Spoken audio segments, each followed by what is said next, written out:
तर मित्रांनो पाहू शकता एकदम सुंदर पद्धतीचा हा एवज ठेवा आपल्याला आज नित्रूड तालुका माजलगाव जिल्हा बीड या ठिकाणी पाहायला मिळतोय, जे की देशमुखांची गडी आहे।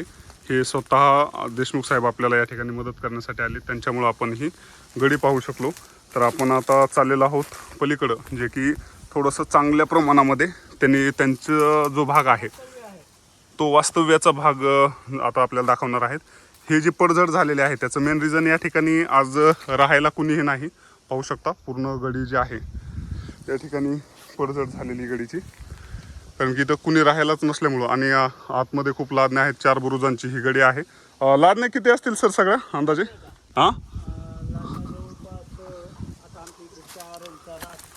12 लादण्या, खूप मोठी गडी आहे, 12 लादण्यांची गडी। आणि आता आपण चाललेलो आहोत पुढं। त्या ठिकाणी मित्रांनो आपल्याला एक आड पण पाहायला मिळाला, जो की आपण शॉर्ट व्हिडिओजमध्ये घेतलेला आहे। आणि आज आपण जात आहोत आता, हे अलीकडील काळातील बांधकाम आहे, परंतु ह्याचा जो दरवाजा आहे हा पुरातनच दरवाजा आपल्याला पाहायला मिळतो।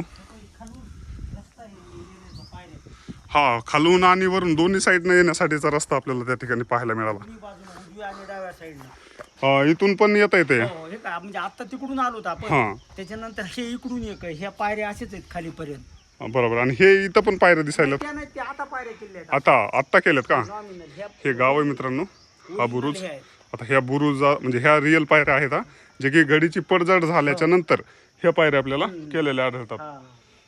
हे पुरातन पायऱ्या आहेत। अच्छा, या पुरातन पायऱ्या आहेत। हे जे आहेत खालच्या ते पुरातन पायऱ्या, आणि हा बुरुज बरोबर, हा मातीचा बुरुज।